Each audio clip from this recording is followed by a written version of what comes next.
भजन करो।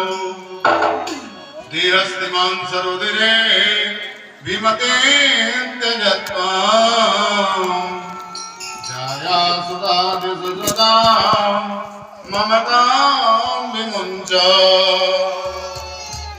एक दास ने जाकर के गंगा के किनारे भगवान नारायण का भजन कर लो।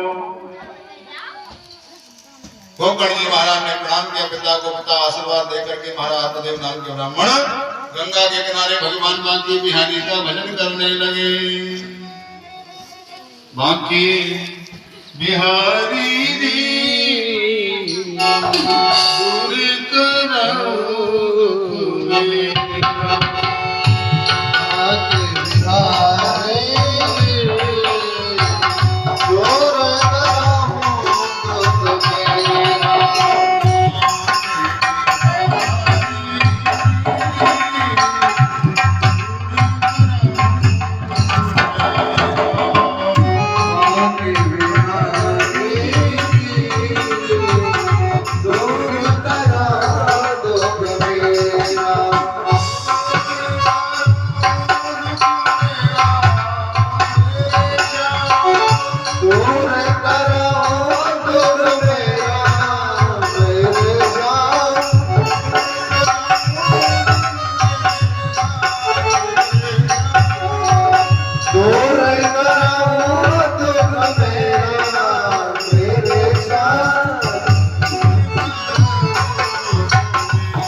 जन्म जन्म का मैं हूँ भटका।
आत्मदेव राम के ब्राह्मण को ले गए गंगा के किनारे और मथुरा और वृंदावन के बीच में जाकर के जो मधुवन है, मधुवन में जाकर के भगवान का भजन करने लगे। मधुवन, हाँ, जैसे अपने है ना तपोवन, है ना, ये तो देखा है ना।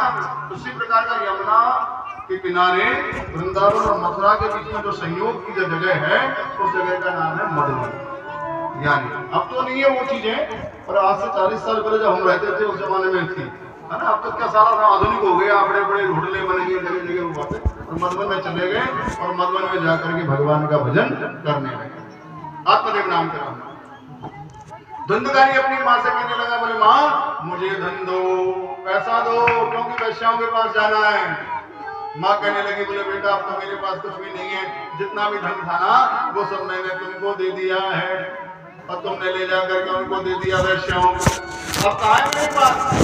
जब मना किया तो धुंधकारी को क्रोध आया और धुंधकारी ने क्या किया, अपनी माँ को लात मारा और ऐसा लात मारा धाम से चौक में गिर गई माँ, टुकड़ा टूट गया, दांत बाहर निकल गए।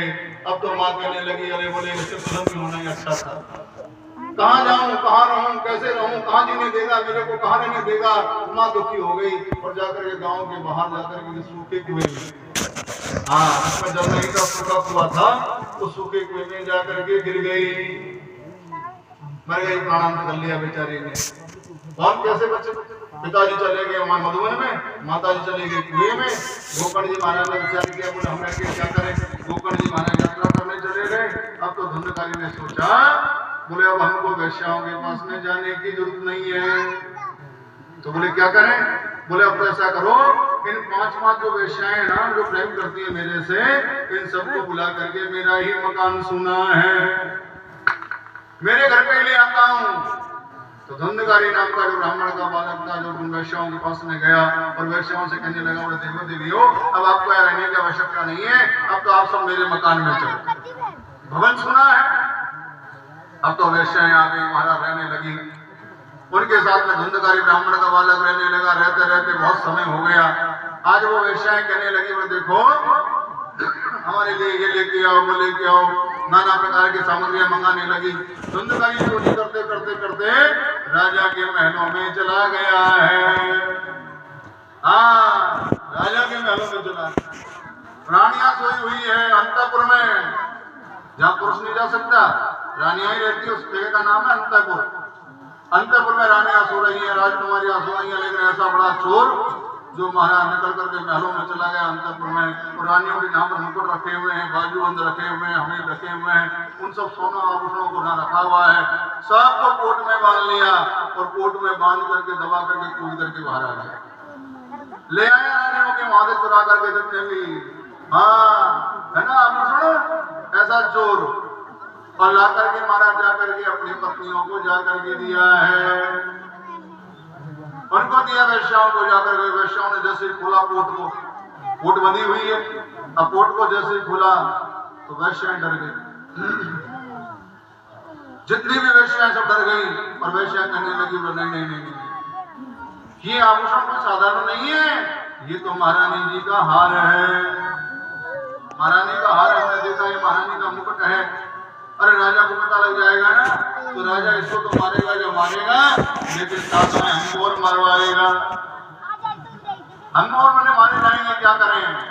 अब तो पांचों को पांचों दुखी हो गई, बोले बहन ये तो देखो इतना बड़ा चोर है, राजा के यहीं पहुंच गए चोरी करने, राजा को पता लग जाएगा तो दंड इसको तो होगा जो होगा, लेकिन हम और मारी जाएंगे, क्या करें।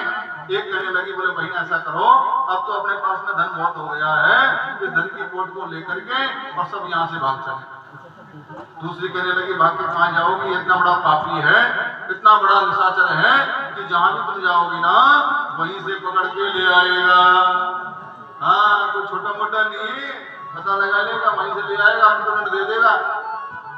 तो कहने लगी बोले क्या करें, आपस में पांचों में वार्तालाप करने लगी, वैश्याएं करने लगी। बोले ऐसा करो, करना भी क्या है, अपने पास धन तो बहुत हो गया, हाँ कोई कमी नहीं है, जब हिस्सा भी करेंगे तो 2-2 4-4 किलो तो आ ही जाएगा सोना चांदी पास में। सब कहने लगी बोले कहाँ जाएं, कैसे करें। बोले इसके होते हुए हम जा नहीं सकती, ऐसा करो अब तो इसको ही मार डालो। वैश्याओं का कौन प्रिय होता है, कौन अप्रिय होता है? दोनों ने कहा बोले इसी को मार डालो। बोले बहन कैसे मारे, तो 4-5 मंत्रणा करने लगी। बोले देखो ऐसा गया शिकार खेलने के लिए, रात्रि में आता है 11 बजे,